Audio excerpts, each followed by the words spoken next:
Ya, assalamualaikum warahmatullahi wabarakatuh. Selamat pagi, good morning everyone. Eh, ya senang banget bisa akhirnya ketemu lagi tatap muka walaupun baru 2 orang tapi nggak apa-apa. Eh, kita sekarang di semester 2 reading 2 berarti semester 2. Eh, dari teman-teman semuanya gimana? Ada perbedaan? Ada penurunan semangat atau malah makin semangat atau Miss Tiara itu jadwalnya 9.30 ya? iya. Kemarin ada yang komplain katanya kemalaman. Pengen yang 9, jam 9. Tapi kan kemarin yang 9.30 kan banyak yang maksudnya lebih banyak yang setuju. Iya. Jadi sebenarnya kalau pihak yang laki-laki itu semuanya komplit semua. Iya. Semua kita soalnya masalahnya gini.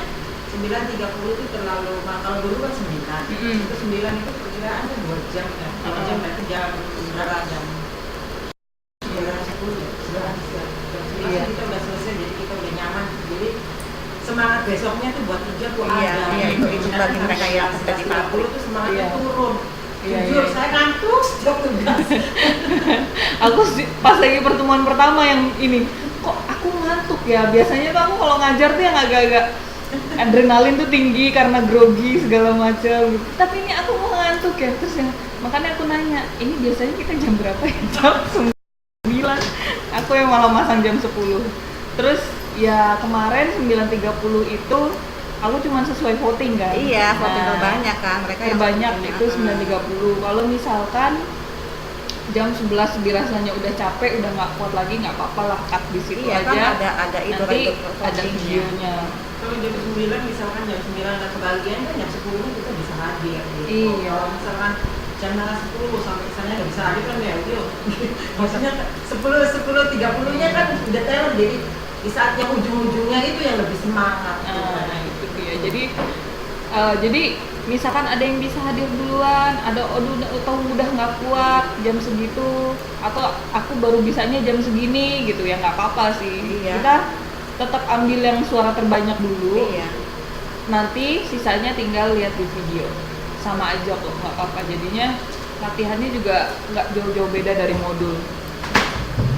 Oke, sekarang kita masuk modul 2 dulu. Kemarin aku lewat karena ini judulnya Reading for the Gist. Jadi untuk mencari main idea, intisari dari suatu paragraf atau suatu teks ya. Jadi dan terus ini akan mencakup beberapa macam sumber bacaan. Nah, sekarang bisa dilihat dulu halaman 2.2. Let's take a look at page 2.2.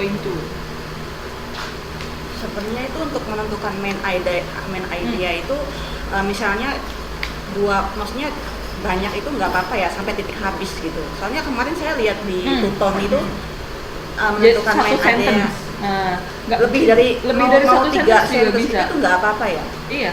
Sampai titik gitu, sampai Iya. titik terakhir kan ada Iya. komanya itu nggak apa-apa. Maksudnya nggak disingkat, diambil yang penting-pentingnya aja misalnya. Iya. Nanti di modul 7-8 kita belajar yang namanya main sentence sama supporting sentence. Oh. Nah, main sentence sama main idea itu beda tipis. Ya, jadi kadang ada yang kadang gini, main sentence itu main idea-nya. Gitu. Tapi kalau main idea itu bukan judulnya, karena judul biasanya lebih singkat lagi, tapi masih bisa kalau memang judulnya. Kalau misalkan main idea-nya itu ya udah emang ini penting semuanya, terus yang harus jadi judul itu bisa. Jadi nanti kita belajar di 7-8 lagi. Ada main sentence sama supporting sentence. Jadi kalimat utama sama kalimat pendukung si kalimat utamanya itu. Jadi cerita-cerita sekitar kalimat utama itu. Nah, ini sebenarnya intinya sih sama aja. Semuanya main idea, reading for the gist, skimming, mencari mengetahui, mengidentifikasi suatu bacaan, itu sebenarnya sama. Ya, sekarang 2.2. Nih. Jadi seperti yang sudah pernah dipelajari pada reading 1, reading for the gist ini kita berlatih menebak isi dari suatu paragraf. Nah, ini biasanya isi itu ya main idea-nya. Kira-kira paragraf ini itu bercerita tentang apa gitu. Nah, misalkan kita langsung lihat ke activity 1 sebelahnya, the term of colorblind. Nah, di situ pertanyaannya, what does the paragraph tell about? Nah, the term of colorblind is a bit misleading because it's extremely rare for a person to unable to see any colors. People who are called colorblind, nah lihat dari sentence pertama, the term of colorblind, sampai aku baca ke sentence kedua, aku udah bisa nebak kalau ini pasti paragrafnya mengenai colorblind. Kadang kalau misalkan masih belum yakin, silakan dibaca sampai habis gitu. Tapi aku udah yang oke, ini pasti tentang colorblind kayak gitu ya. Jadi kadang kita nggak perlu membaca sampai habis seperti itu. Sekarang, nah aku lumayan agak ngebut nih, tapi nggak apa-apa kok. Lihat paragraf yang ada di sini, kelihatan ya? Kelihatan kan? Nah, silakan dibaca dulu, Mbak. Nanti kalau ada kata-kata yang agak kurang dimengerti, kita cari bareng-bareng.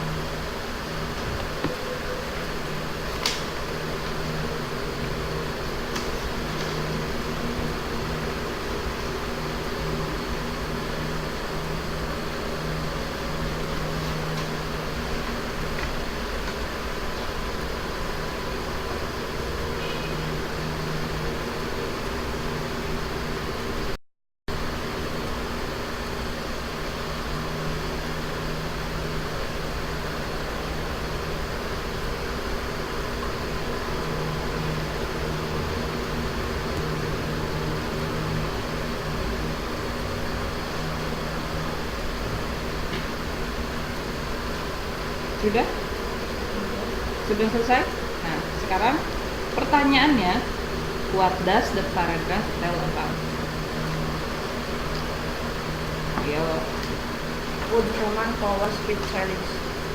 Would Woman Power Speech Challenge. World Human Power Speech Challenge. World Human Power Speech Challenge itu menurutku itu terlalu general. Itu lebih cocok ke judul. Nah, main idea. Ini nih ngebahas tentang siapa? Tentang apa? Sebastian Bauer. Nah, itu udah satu nih, Sebastian Bauer. Oh, berarti bla bla bla. Berarti paragraph tell about dan main idea itu beda. Kalau main idea itu menjurus ke judulnya gitu. Main idea itu isinya sama. Isinya. Kalau yang general itu dia lebih ke judul, Kalau dia general, misalkan color judulnya, judul satu bacaan nih color nih ya kan.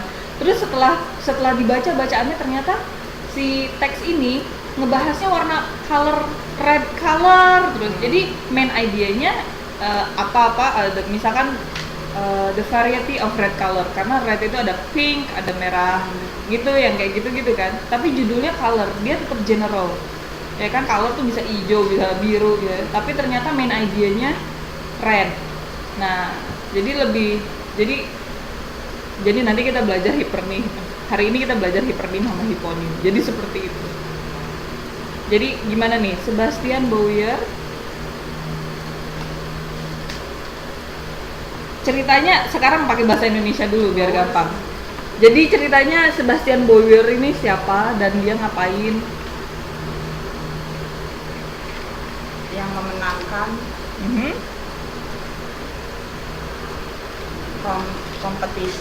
kompetisi kecepatan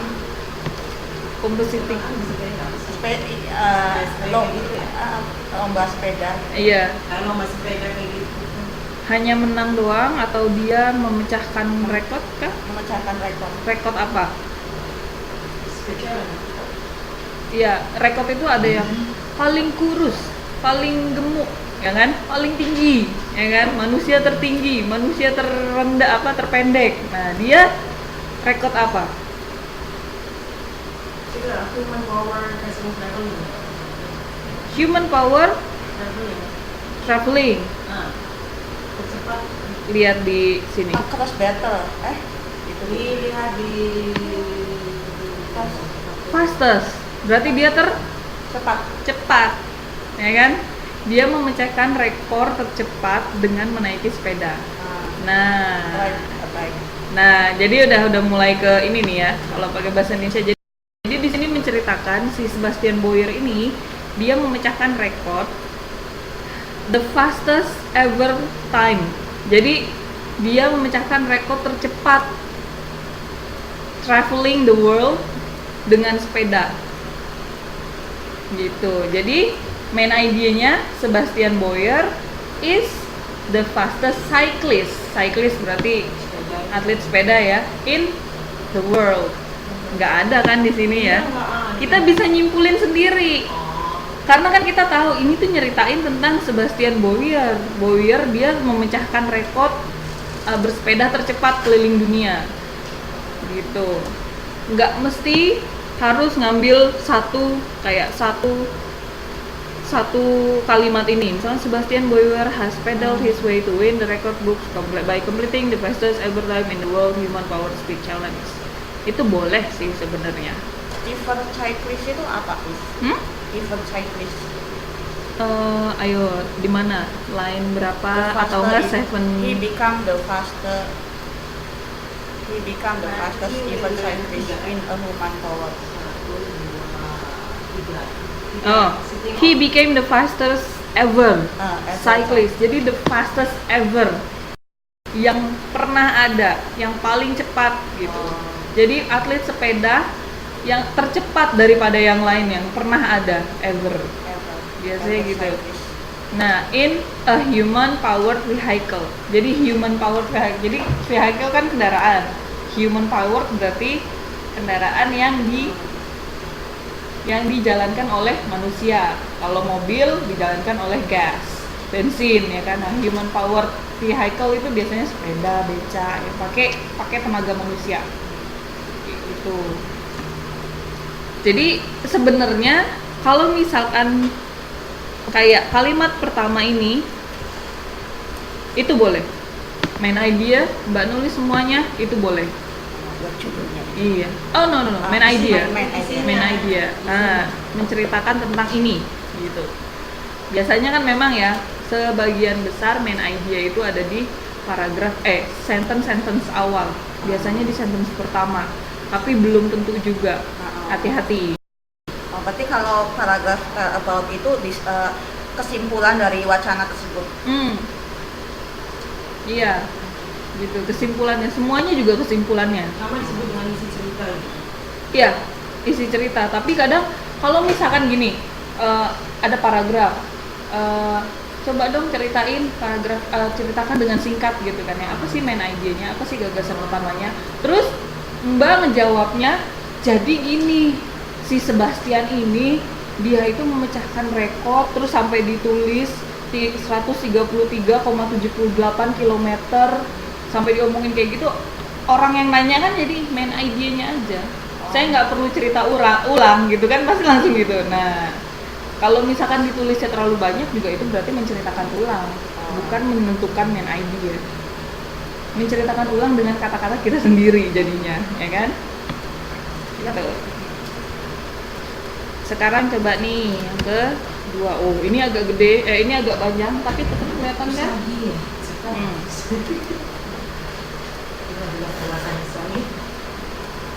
Ini yang baru hot, isu yang paling hot kemarin, baik Taiwan maupun Hong Kong. Filipina juga kan? Iya. Filipina, Cina itu sampai 25 orang yang meninggal. Tadi malam disebut yang menang Filipina. Dasar malam-malam. Kamu aktif sih lihat? Enggak, setelah tidur. Enggak, di Facebook kan ada. Aku malah nggak bisa nonton. Enggak, aku langsung tidur. Ayo, silakan. Usagi, which means rabbit in Japanese. Jadi usagi itu artinya kelinci dalam bahasa Jepang. Has produced queens of banyak sampai sana sedikit.